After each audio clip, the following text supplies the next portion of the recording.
มานาโทษทั้งติวโกรธโกธาภูมิขาทั้งหลายรวมกันมาสมโภชอัญเชิญพระพุทธรูปหลังจากที่เราส่งน้ำเสร็จแล้วน้อยเขามีใจสื่นซอยเสื่อมโตดีภูมิกาทั้งหลายมีกำเนิดเกศตามมรุเทศผู้วังผู้ภูมิกาทั้งหลายจังได้มนต์หลายหลากจังได้มาอุปถากเจ้าทรงธรรมผู้ได้นำคำสอนปฏิโมกข์ให้ท่านโศกสุขโศกโภคะสงสารขอให้ถึงนิพพานอันสุขีลูกด้วยธรรมประสบอินทรีย์เป็นเขาเป็นเจ้าว่าวทั้งหลายจงมีลักษมีไม้อันหงเฮืองบ่เศร้าสาเทาพระเทาวสาภูมิขาทั้งหลายยังปรารถนาทุกสิ่งอย่างบางห้องเอาเขาสมบัติอันมากสมบัติลาโลกีเป็นเศรษฐีอุนมาจังได้ใครสงสัย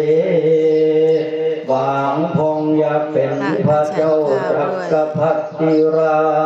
ชผู้ช่วยชาติในโลกาบางพองปรารถนาเป็นอินทิราตนเป็นอาจอยู่ใหญ่เรื่องลาย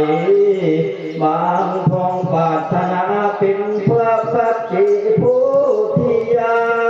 นเหนือโลกข้าจังได้ทุกโศกโภคะสงสาร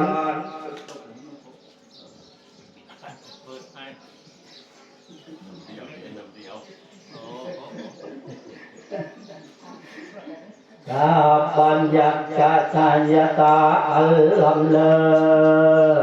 น้ำสัตว์ผู้ประเสริฐผู้ปรินิพพานบางทองปรารถนาถึงพระอรหันต์บัญญัติภายพ้องมาห่มพองแจ้งส่องดังคำปรารถนาภูมิชาทั้งหลายสวัสดีอยู่ทุกเนื้อด้วยความเชื่อทุกพุทธคุณ